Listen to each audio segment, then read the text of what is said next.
Hi friends, ಎಲ್ಲರಿಗೂ ನಮಸ್ಕಾರ. ಇವತ್ತಿನ ವಿಡಿಯೋದಲ್ಲಿ KTBS Karnataka text book 6th ಸ್ಟ್ಯಾಂಡರ್ಡಲ್ಲಿ history first chapter introduction to history ಇತಿಹಾಸ ಪರಿಚಯ ಅನ್ನೋ ಪಾಠದ ಬಗ್ಗೆ ತಿಳ್ಕೊಳ್ಳೋಣ. ಈ ಪಾಠದಲ್ಲಿ ವಾಟ್ ಈಸ್ ಹಿಸ್ಟ್ರಿ ಅಂದರೆ ಏನು ಅಂತ ತಿಳ್ಕೊತೀವಿ. ವೈ ವಿ ನೀಡೆಡ್ ಹಿಸ್ಟ್ರಿ ಅದ್ರ ಬಗ್ಗೆ ತಿಳ್ಕೊತೀವಿ. ಮತ್ತು ಇತಿಹಾಸಕ್ಕೂ ಕತೆಗೂ ಡಿಫ್ರೆನ್ಸ್ ಇದೆ. ಕತೆ ಅಂದರೆ ಒಂದೂರಲ್ಲಿ ಒಬ್ಬ ರಾಜ ಇದ್ದ, ಅಲ್ಲಂಗಿತ್ತು ಹಿಂಗಿತ್ತು ಅದು ಇದು ಅನ್ನೋದ್ರಲ್ಲೇ ಕತೆ ಮುಗಿಸೋದನ್ನ ಕತೆ ಅಂತ ಹೇಳ್ತೀವಿ. ಹಿಸ್ಟರಿ ಅಂದರೆ ಆಧಾರ ಇರುವಂಥದ್ದು. ಯಾವ ಡೇಟಲ್ಲಿ, ಯಾವ ಸ್ಥಳದಲ್ಲಿ, ಯಾವ ರಾಜ, ಅವನ ಹೆಸರು ಆ್ಯಕ್ಯುರೇಟಾಗಿರುತ್ತಲ್ವ, ಅದನ್ನು ನಾವು ಹಿಸ್ಟ್ರಿ ಅಂತ ಕರಿತೀವಿ. ಸೊ ಆ ಸೋರ್ಸಸ್, ಆಧಾರಗಳ ಬಗ್ಗೆ ತಿಳ್ಕೊತೀವಿ, ಅದ್ರ ಟೈಪ್ಸ್ ಬಗ್ಗೆ ತಿಳ್ಕೊತೀವಿ. ಅದಾದಮೇಲೆ ಯುರೋಪಿಯನ್ ಅವರ ಎಂಟ್ರಿ ಆಗುತ್ತೆ ನಮ್ಮ ಇಂಡಿಯಾದಲ್ಲಿ. ಅವ್ರು ಬಂದಾಗ ರೆವೆನ್ಯೂ ರೈಟ್ಸ್ ಸಿಗುತ್ತೆ ಅವರಿಗೆ. ಫಸ್ಟ್ ಟೈಮ್ ಬೆಂಗಾಲಲ್ಲಿ ರೆವೆನ್ಯೂ ರೈಟ್ಸ್ ಬಗ್ಗೆ ತಿಳ್ಕೊತೀವಿ. ಮತ್ತು ಆ ಯುರೋಪಿಯನ್ಸು ನಮ್ಮ ಇಂಡಿಯಾನ ಸ್ಟಡಿ ಮಾಡೋದಕ್ಕೆ ಇಂಡಾಲಜಿ ಅನ್ನೋ ಒಂದು ಕಾನ್ಸೆಪ್ಟನ್ನ ಇಂಟ್ರೊಡ್ಯೂಸ್ ಮಾಡ್ತಾರೆ. ಅದ್ರ ಬಗ್ಗೆ ತಿಳ್ಕೊತೀವಿ. ಯುರೋಪಿಯನ್ಸು ನಮ್ಮ ಇಂಡಿಯಾ ಹಿಸ್ಟ್ರಿಗೆ ಏನೇನೆಲ್ಲ ಕಾಂಟ್ರಿಬ್ಯೂಟ್ ಮಾಡಿದ್ರು ಅನ್ನೋದ್ರ ಬಗ್ಗೆ ತಿಳ್ಕೊತೀವಿ. ಇದಿಷ್ಟು ಕಂಟೆಂಟ್ ಇದರಲ್ಲಿದೆ. So let's don't waste the time, ಬೇಗ ಸ್ಟಾರ್ಟ್ ಮಾಡೋಣ ಚಾಪ್ಟರ್. ಫಸ್ಟ್ ಹಿಸ್ಟ್ರಿ ಅಂದರೆ ಏನು ಅಂತ ನಾವು ತಿಳ್ಕೊತೀವಿ. ಹಿಸ್ಟ್ರಿ ಅಂದರೆ assumed as memory for society, state, nation and whole world. ಅಂದರೆ ಮೆಮೊರಿ ಅಂದರೆ ಏನು, ಒಳ್ಳೆಯದು ಕೆಟ್ಟದ್ದು ಏನೇನನ್ನು ನಾವು ಎಕ್ಸ್ಪೀರಿಯನ್ಸ್ ಮಾಡಿರ್ತೀವಿ ಅಲ್ಲ, ಅದನ್ನು ಮೆಮೊರಿ ಅಂತ ಕರಿತೀವಿ. ಅದೇ ಮೆಮೊರಿ ಹೋಲ್ ಸೊಸೈಟಿಗೆ, ಇಡೀ ದೇಶದ್ದು, ಇಡೀ ರಾಷ್ಟ್ರದ್ದು ಏನೇನೆಲ್ಲ ಕಷ್ಟಗಳು ಅನುಭವಿಸಿದ್ವು ರಾಷ್ಟ್ರಗಳು, ಎಲ್ಲಿ ಎಡವುದ್ವು, ಎಲ್ಲಿ ಸಕ್ಸಸ್ನ ತಗೊಂಡ್ವಿ, ಇದನ್ನೆಲ್ಲ ನೋಡೋದನ್ನು ನಾವು ಹಿಸ್ಟ್ರಿ ಅಂತ ಕರಿತೀವಿ. ನಮ್ಗೆ ಹಿಸ್ಟ್ರಿ ಎಂತಕ್ಕೆ ಬೇಕು ಅಂದರೆ, ಇತಿಹಾಸ ಓದದವ ಇತಿಹಾಸ ಸೃಷ್ಟಿಸಲಾರ.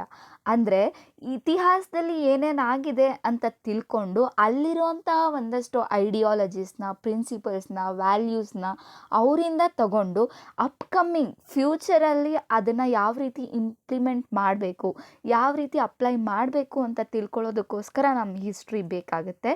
ಫಾದರ್ ಆಫ್ ಹಿಸ್ಟ್ರಿ ಯಾರು ಅಂದರೆ ಹೆರೋಡಟಸ್. ಯಾರು? ಹೆರೋಡಟಸ್. ಆತ ಗ್ರೀಸ್ ದೇಶದವನಾಗಿರ್ತಾನೆ. ಗ್ರೀಸ್ ದೇಶ ಬಂದು ಒಂದು ಯುರೋಪಿಯನ್ ಕಂಟ್ರಿ, ಅದು ಟರ್ಕಿ ಹತ್ರ ಬರುತ್ತೆ.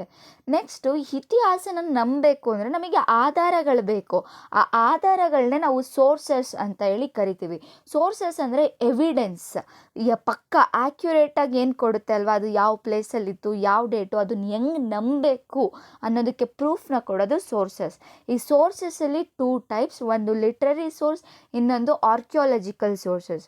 ಫಸ್ಟ್ ಲಿಟ್ರರಿ ಸೋರ್ಸ್ ಅಂದರೆ ಸಾಹಿತ್ಯದ ಆಧಾರಗಳು. ಅದರಲ್ಲಿ 2 ವಿಧಗಳನ್ನ ನಾವು ನೋಡ್ಬೋದು. ಒಂದು ರಿಟರ್ನ್ ಲಿಟ್ರೇಚರ್, ಇನ್ನೊಂದು ಓರಲ್ ಲಿಟ್ರೇಚರ್. ರಿಟರ್ನ್ ಲಿಟ್ರೇಚರ್ ಅಂದರೆ ಬರವಣಿಗೆ ರೂಪದಲ್ಲಿ ಯಾವ್ದ್ಯಾವ್ದು ಸಿಕ್ಕಿದೆ ಅಲ್ವಾ, ಲಿಪಿಗಳು ಮತ್ತು ಶಾಸನಗಳು, ಇವೆಲ್ಲ ರಿಟರ್ನ್ ಲಿಟ್ರೇಚರಲ್ಲಿ ಬರ್ತವೆ. ಓರಲ್ ಲಿಟ್ರೇಚರ್ ಅಂದರೆ ಲಾವಣಿಗಳು, ಯಾವ ರೀತಿ ರಾಜರುಗಳೆಲ್ಲ ಹೋರಾಡಿದ್ರು ಅಂತ ಹೇಳಿ ಏನು ಹಾಡು ಕಟ್ಟಿ ಜನಪದರ ಹಾಡ್ತಾರಲ್ವ, ಅವನ್ನ ಲಾವಣಿಗಳು ಅಂತ ಹೇಳಿ ಕರೀತಾರೆ. ಅದರಲ್ಲಿ ರಾಜರುಗಳ ಹೆಸರು, ಜಾಗಗಳು ಒಂದಷ್ಟು ಮೆನ್ಷನ್ ಆಗಿದೆ. ಇನ್ನೊಂದು ಬಂದ್ಬಿಟ್ಟು ಜನಪದ ಗೀತೆಗಳನ್ನು ಹಾಡೋದು. ಇದೆಲ್ಲ ಓರಲ್ ಲಿಟ್ರೇಚರಲ್ಲಿ ಬರುತ್ತೆ. ಇದಿಷ್ಟು 2 ಟೈಪ್ಸ್. ನೆಕ್ಸ್ಟ್ ಟೈಪ್ ಬಂದ್ಬಿಟ್ಟು ಆರ್ಕಿಯಾಲಜಿಕಲ್ ಸೋರ್ಸಸ್. ಆರ್ಕಿಯಾಲಜಿಕಲ್ ಸೋರ್ಸಸ್ ಅಂದರೆ ಪುರಾತತ್ವ ಆಧಾರಗಳು, ಜಾಗಗಳು ಮತ್ತು ಜನಗಳು ಬಳಸಿ ಬಿಟ್ಟಿದ್ದಂತಹ ಪಾತ್ರೆಗಳು, ವಸ್ತುಗಳು, ಸಾಮಾನುಗಳು, ಈ ರೀತಿ ಎಲ್ಲ ಏನು ತುಣುಕುಗಳು ಸಿಕ್ಕಿದೆ ಅಲ್ವಾ ನಮಗೆ, ಇನ್ಸ್ಟ್ರೂಮೆಂಟ್ಸ್ ಅಥವಾ ಮೆಟೀರಿಯಲ್ಸ್ ಸಿಕ್ಕಿದೆ ಅಲ್ವಾ, ಇವನ್ನೆಲ್ಲ ನಾವು ಪುರಾತತ್ವ ಆಧಾರಗಳು, ಆರ್ಕಿಯಾಲಜಿಕಲ್ ಸೋರ್ಸಸ್ ಅಂತ ಹೇಳಿ ಹೇಳ್ಬೋದು. ಭಾರತ ಇಡೀ ಪ್ರಪಂಚದಲ್ಲೇ ಎಲ್ಲೂ ಇಲ್ಲದೇ ಇರುವಂತಹ ಒಂದು ವಿಶಿಷ್ಟವಾದಂತಹ ರಾಷ್ಟ್ರ. ಯುಗ ಯುಗಗಳ ಹಿಂದೆನೇ ಹಲವಾರು ಟೆಕ್ನಾಲಜೀಸ್ಗಳನ್ನ ನಾವು ಇಂಪ್ಲಿಮೆಂಟ್ ಮಾಡಿದ್ವಿ ಮತ್ತು ತುಂಬ ಬುದ್ಧಿಜೀವಿಗಳು ಇದ್ದಂತಹ ರಾಷ್ಟ್ರ ನಮ್ಮ ಭಾರತ. ಆದರೆ ಈ ಎಲ್ಲ ಇತಿಹಾಸವನ್ನು ಮುಂದಿನ ಪೀಳಿಗೆಗೆ ಕೂಡಿಟ್ಟು ಸಂಗ್ರಹಿಸಿ ಹೇಳೋದ್ರಲ್ಲಿ ಎಲ್ಲೋ ಎಡವ್ಬಿಟ್ರು. ಬರೀ ಪುರಾಣಗಳ ರೀತಿಯಲ್ಲಿ, ಕತೆಗಳ ರೀತಿಯಲ್ಲಿ, ಮಿತ್ಸ್ಗಳ ರೂಪದಲ್ಲೇ ನಮ್ಮ ಇತಿಹಾಸವನ್ನು ಜನಗಳು, ಭಾರತೀಯರು ಸ್ಟೋರ್ ಮಾಡ್ತಾ ಬಂದರು. ಆದರೆ 16ನೇ ಶತಮಾನದಲ್ಲಿ 16th ಸೆಂಚುರಿಯಲ್ಲಿ ಜೆಸುಯೇಟ್ಸ್ ಪ್ರಿಸ್ಟ್ಗಳು ನಮ್ಮ ಭಾರತಕ್ಕೆ ಬಂದರು. ಅವ್ರಿಗೆ ಇಲ್ಲಿರುವಂತಹ ಕಲ್ಚರ್, ಟ್ರೆಡಿಷನ್, ಜನಗಳು ತುಂಬ ಇಂಟ್ರೆಸ್ಟಿಂಗ್ ಅನಿಸ್ತು. ಅವ್ರ ಆಸಕ್ತಿಯನ್ನು ತೋರಿಸಿ ಇದನ್ನು ಸಿಸ್ಟಮ್ಯಾಟಿಕ್ಕಾಗಿ ಸ್ಟಡಿ ಮಾಡೋದಕ್ಕೆ ಸ್ಟಾರ್ಟ್ ಮಾಡಿದ್ರು. ಈ ಇಂಡಿಯಾ ಬಗ್ಗೆ, ಇಂಡಿಯನ್ ಕಲ್ಚರ್ ಬಗ್ಗೆ ಏನು ಸಿಸ್ಟಮ್ಯಾಟಿಕ್ಕಾಗಿ ಸ್ಟಡಿ ಮಾಡ್ತಾರಲ್ಲ, ಅದನ್ನು ಇಂಡಾಲಜಿ ಅಂತ ಹೇಳಿ ಕರಿತೀವಿ. ಇಂಡಾಲಜಿ ಅಂದರೆ the systematic study of India, the study of Indian traditions, values, beliefs ಇದೆ ಅಲ್ವಾ, ಅದನ್ನು ಇಂಡಾಲಜಿ ಅಂತ ಹೇಳಿ ಕರಿತೀವಿ. ಜೆಸುಯಿಟ್ಸ್ ಅಂದರೆ ಪ್ಯಾರಿಸಲ್ಲಿ ಇಗ್ನೇಷಿಯಸ್ ಲೊಯಾಲಾ ಅನ್ನೋರು ಒಂದು ಜೀಸಸ್ ಸಂಘವನ್ನು ತೆಗಿತಾರೆ.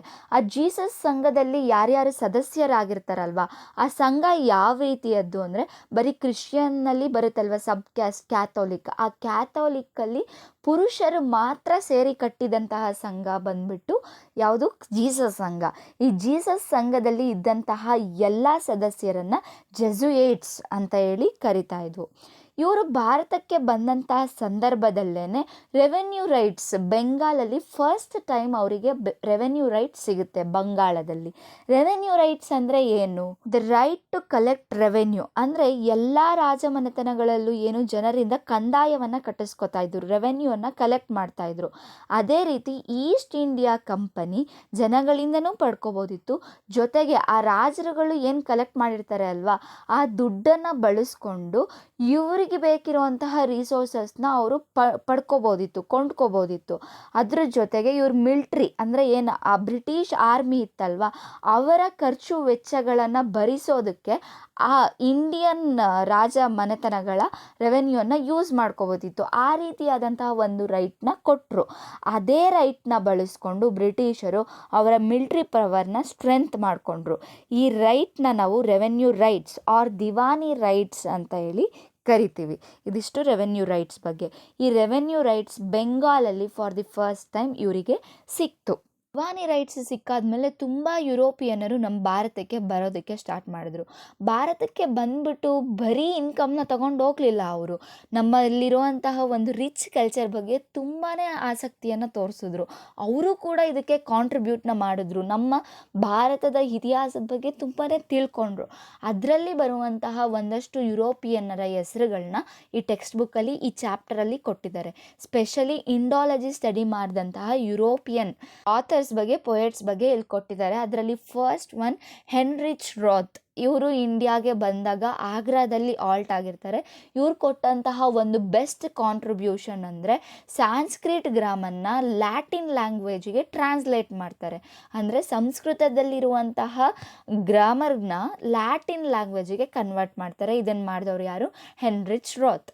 ಸೆಕೆಂಡ್ ಬಂದ್ಬಿಟ್ಟು ಫಾದರ್ ಕಾರ್ಡ್ಯಾಕ್ಸ್ ಅನ್ನೋರು. ಬೆಂಗಾಲಲ್ಲಿ ರೆವೆನ್ಯೂ ರೈಟ್ಸ್ ಇಂಟ್ರೊಡ್ಯೂಸ್ ಆದಮೇಲೆ ಫಸ್ಟ್ ಇಂಡಿಯಾಗೆ ವಿಸಿಟ್ ಮಾಡೋದು ಅಂದರೆ ಫಾದರ್ ಕಾರ್ಡ್ಯಾಕ್ಸ್ ಅವರು. ಈತ ಬೆಂಗಾಲಲ್ಲಿ ಬಂದು ಉಳ್ಕೋತಾನೆ. ಇವ್ರು ಏನು ಕಾಂಟ್ರಿಬ್ಯೂಟ್ ಮಾಡಿದ್ರು ಅಂದರೆ ಆ ಯುರೋಪಿಯನ್ ಲ್ಯಾಂಗ್ವೇಜ್ ಮತ್ತು ನಮ್ಮ ಸಂಸ್ಕೃತ ಭಾಷೆ ಎರಡರ ಮಧ್ಯೆ ಇರುವಂತಹ ಸಿಮಿಲ್ಯಾರಿಟೀಸ್, ಹೋಲಿಕೆಗಳನ್ನು ಇವರು ತುಂಬ ಐಡೆಂಟಿಫೈ ಮಾಡಿದ್ರು. ನೆಕ್ಸ್ಟ್ ಬೆಂಗಾಲಿಗೆ ಬಂದವರು ಅಂದರೆ ಅದು ವಿಲಿಯಂ ಜೋನ್ಸ್. ಇವರು ಸುಪ್ರೀಂ ಕೋರ್ಟ್ ಜಡ್ಜ್ ಆಗಿ ಬೆಂಗಾಲ್ಗೆ ಎಂಟ್ರಿ ಕೊಡ್ತಾರೆ. ಇವರು ಇಂಡಿಯಾದ ಕಲ್ಕತ್ತಾದಲ್ಲಿ ದಿ ಏಷ್ಯಾಟಿಕ್ ಸೊಸೈಟಿಯನ್ನು ಎಸ್ಟಾಬ್ಲಿಷ್ ಮಾಡ್ತಾರೆ. ಇನ್ನು ದ ಏಷ್ಯಾಟಿಕ್ ಸೊಸೈಟಿಯನ್ನು 1784ರಲ್ಲಿ ಎಸ್ಟಾಬ್ಲಿಷ್ ಮಾಡ್ತಾರೆ. ಇವರು ಒಬ್ಬ ಮಲ್ಟಿಲಿಂಗ್ವಿಸ್ಟಿಕ್ ಎಕ್ಸ್ಪರ್ಟ್ ಆಗಿರ್ತಾರೆ, ಅಂದರೆ ಹಲವಾರು ಭಾಷೆಗಳನ್ನು ತಿಳ್ಕೊಂಡಿರೋರಾಗಿರ್ತಾರೆ. ಇವರು ಹಲವಾರು ಹೆಸರಾಂತ ಕೃತಿಗಳನ್ನು, ಕಾವ್ಯಗಳನ್ನು ಇಂಗ್ಲೀಷಿಗೆ ಟ್ರಾನ್ಸ್ಲೇಟ್ ಮಾಡ್ತಾರೆ. ಸಂಸ್ಕೃತದಿಂದ ಇಂಗ್ಲೀಷಿಗೆ ಭಾಷಾಂತರಿಸ್ತಾರೆ. ಆ ಯಾವ್ಯಾವು ಅಂದರೆ ಗೀತಗೋವಿಂದ, ಮಾನವ ಧರ್ಮಶಾಸ್ತ್ರ ಮತ್ತು ಶಾಕುಂತಲ ಕವಿರತ್ನ ಕಾಳಿದಾಸ ಬರೆದಂತಹ ಶಾಕುಂತಲ ಸಂಸ್ಕೃತ ಕಾವ್ಯವನ್ನು ಇಂಗ್ಲೀಷಿಗೆ ಭಾಷಾಂತರ ಮಾಡ್ತಾರೆ. ಇದಿಷ್ಟು ವಿಲಿಯಂ ಜೋನ್ಸ್ ಅವರ ವರ್ಕ್. ನೆಕ್ಸ್ಟ್ ಯುರೋಪಿಯನ್ ಬರೋದು ಮ್ಯಾಕ್ಸ್ ಮಲ್ಲರ್. ಈತ ಜರ್ಮನ್ ದೇಶದ ಸ್ಕಾಲರ್ ಆಗಿರ್ತಾನೆ. ಯಾವ ದೇಶ, ಜರ್ಮನ್ ಅವನು. ಇವ್ರು ಬರೆದಿರುವಂತಹ ಬುಕ್ ಹೆಸರು ಬಂದ್ಬಿಟ್ಟು Sacred of the East, Sacred book of the East ಅಂತ ಹೇಳಿ. ಇದು ಸುಮಾರು 50 ವಾಲ್ಯೂಮ್ಸಲ್ಲಿ ಬರೆದಿರ್ತಾರೆ. ನೆಕ್ಸ್ಟ್ ಯುರೋಪಿಯನ್ ಬರೋದು ಅಂದರೆ ಜೇಮ್ಸ್ ಮಿಲ್. ಇವನು ಸ್ಕಾಟ್ಲ್ಯಾಂಡ್ ಅವನಾಗಿರ್ತಾನೆ. ಇವನು 6 ವಾಲ್ಯೂಮ್ಸಲ್ಲಿ ಹಿಸ್ಟ್ರಿ ಆಫ್ ಇಂಡಿಯಾ ಅನ್ನುವಂತಹ ಕೃತಿಯನ್ನು ಬುಕ್ಕನ್ನು ಬರೀತಾನೆ, ಯಾವುದು ಹಿಸ್ಟ್ರಿ ಆಫ್ ಇಂಡಿಯಾ. ನೆಕ್ಸ್ಟ್ ಬರೋರು ಅಬೆ ಡುಬಾಯ್ಸ್ ಅನ್ನೋರು. ಈ ಅಬೆ ಡುಬಾಯ್ಸ್ ಅನ್ನೋರು ಫ್ರೆಂಚ್ ಮಿಷನರಿ ಆಗಿರ್ತಾರೆ. ಇವರು ನಮ್ಮ ಕರ್ನಾಟಕದಲ್ಲಿರುವಂತಹ ಶ್ರೀರಂಗಪಟ್ಟಣದಲ್ಲಿ ಗಂಜಾಮ್ ಅನ್ನೋ ಒಂದು ಜಾಗದಲ್ಲಿ ಉಳ್ಕೊಂಡಿರ್ತಾರೆ. ಇವರು ಪ್ರಿಸ್ಟ್ ಅಲ್ವಾ, ಪ್ರಿಸ್ಟ್ ಅಂದರೆ ಸ್ವಾಮೀಜಿ. ಇವರನ್ನೆಲ್ಲ ನೋಡ್ಬಿಟ್ಟು ಅಲ್ಲಿರುವಂತಹ ಲೋಕಲ್ ಜನಗಳು ದೊಡ್ಡ ಸ್ವಾಮೀಜಿ ಅಂತ ಹೇಳಿ ಕರಿತಿರ್ತಾರೆ. ದೊಡ್ಡ ಸ್ವಾಮೀಜಿ ಅಂತ ಫೇಮಸ್ ಆಗಿದ್ದವ್ರು ಯಾರು? ಅಬೆ ಡುಬಾಯ್ಸ್ ಅವರು. ಇವ್ರು ಬರೆದಿರುವಂತಹ ಕೃತಿಗಳು ಬಂದ್ಬಿಟ್ಟು ಹಿಂದೂ ಮ್ಯಾನರ್ಸ್ ಕಸ್ಟಮ್ಸ್ ಆ್ಯಂಡ್ ಸೆರೆಮೊನೀಸ್ ಅಂತ. ಯಾವುದು? ಹಿಂದೂ ಮ್ಯಾನರ್ಸ್ ಕಸ್ಟಮ್ಸ್ ಆ್ಯಂಡ್ ಸೆರೆಮೊನೀಸ್ ಅಂತ. ಇವರು ಇಷ್ಟು ಆಥರ್ಸ್ ಮತ್ತು ಈ ಯುರೋಪಿಯನ್ಸಲ್ಲಿ ಒಂದು ವಿಶಿಷ್ಟ ಏನು ಅಂದರೆ, ಇದರಲ್ಲಿ ಮ್ಯಾಕ್ಸ್ ಮಲ್ಲರ್ ಮತ್ತು ವಿಲಿಯಂ ಜೋನ್ಸ್ ಇವರಿಬ್ಬರು ಇಂಡಿಯಾಗೆ ಒಂದ್ಸರಿನೂ ವಿಸಿಟೇ ಮಾಡಿರಲ್ಲ. ಅಂದ್ರೂ ನಮ್ಮ ಭಾರತದಲ್ಲಿರುವಂತಹ ಅಂತಹ ಮಹಾನ್ ಕೃತಿಗಳನ್ನು ಇಂಗ್ಲೀಷಿಗೆ ಟ್ರಾನ್ಸ್ಲೇಟ್ ಮಾಡುವಂತಹ ಒಂದು ಒಳ್ಳೆ ಕಾರ್ಯವನ್ನು ಮಾಡಿದರು. ಇದು ನೆನೆಸ್ಕೊಂಡಾಗ ಹೆಮ್ಮೆ ಅನಿಸುತ್ತೆ. ನಾವಿಲ್ಲಿರುವಂತಹ ವರ್ಕ್ಗಳ ಬಗ್ಗೆ ಇನ್ನೊಂದ್ಸರಿ ಕಾನ್ಸಂಟ್ರೇಟ್ ಮಾಡಬೇಕಾಗುತ್ತೆ. ದ ಏಷ್ಯಾಟಿಕ್ ಸೊಸೈಟಿನ ಎಸ್ಟಾಬ್ಲಿಷ್ ಮಾಡಿದ್ದು ವಿಲಿಯಂ ಜೋನ್ಸ್. ಜೊತೆಗೆ ಸಂಸ್ಕೃತದಿಂದ ಇಂಗ್ಲೀಷಿಗೆ ಗೀತಗೋವಿಂದ, ಮಾನವ ಧರ್ಮಶಾಸ್ತ್ರ ಮತ್ತು ಕವಿರತ್ನ ಕಾಳಿದಾಸ ಬರೆದಿರುವಂತಹ ಶಾಕುಂತಲ, ಇದಿಷ್ಟು ಕಾವ್ಯಗಳನ್ನು ಇಂಗ್ಲೀಷಿಗೆ ಟ್ರಾನ್ಸ್ಲೇಟ್ ಮಾಡಿದವರು William Jones. Next Max Muller ಬರೆದದ್ದು Sacred book of the East, 50 ವಾಲ್ಯೂಮಲ್ಲಿ ಬರೀತಾರೆ. ನೆಕ್ಸ್ಟ್ ಜೇಮ್ಸ್ ಮಿಲ್, ಇವರು ಸ್ಕಾಟ್ಲ್ಯಾಂಡ್ ಅವರು, ಹಿಸ್ಟ್ರಿ ಆಫ್ ಇಂಡಿಯಾ ಅನ್ನೋ ಪುಸ್ತಕವನ್ನು ಬರೀತಾರೆ. ಅಬೆ ಡುಬಾಯ್ಸ್ ಅವರು ಹಿಂದೂ ಮ್ಯಾನರ್ಸ್ ಕಸ್ಟಮ್ಸ್ ಆ್ಯಂಡ್ ಸೆರೆಮೊನೀಸ್ ಅನ್ನೋ ಬುಕ್ಕನ್ನು ಬರೀತಾರೆ. ಇದನ್ನು ನಾವಿಲ್ಲಿ ನೋಡ್ಕೋಬೇಕಾಗತ್ತೆ. ಅಟ್ ಲಾಸ್ಟ್ ಈ ಯುರೋಪಿಯನ್ಸು ಬರೀ ಭಾರತಕ್ಕೆ ಬಂದಿದ್ದಷ್ಟೇ ಅಲ್ಲ, ನಮ್ಮ ಕರ್ನಾಟಕಕ್ಕೂ ಕೂಡ ವಿಸಿಟ್ ಮಾಡಿರ್ತಾರೆ. ನಮ್ಮ ಕರ್ನಾಟಕದ ಬಗ್ಗೆ ಅವರ ಇತಿಹಾಸ ಪುಸ್ತಕಗಳಲ್ಲಿ ಮತ್ತು ನಮ್ಮ ಇಂಡಿಯನ್ ಇತಿಹಾಸ ಇಂಡಾಲಜಿಯಲ್ಲಿ ಮೆನ್ಷನ್ ಮಾಡಿದ್ದಾರೆ. ಅವ್ರ ನೇಮ್ಸ್ ಮಾತ್ರ ಕೊಟ್ಟಿದ್ದಾರೆ, ಅವ್ರ ಬಗ್ಗೆ ಜಾಸ್ತಿ ಕೊಟ್ಟಿಲ್ಲ. ಇದಿಷ್ಟು KTBS 6th ಸ್ಟ್ಯಾಂಡರ್ಡಲ್ಲಿರುವಂತಹ ಫಸ್ಟ್ ಚಾಪ್ಟರ್.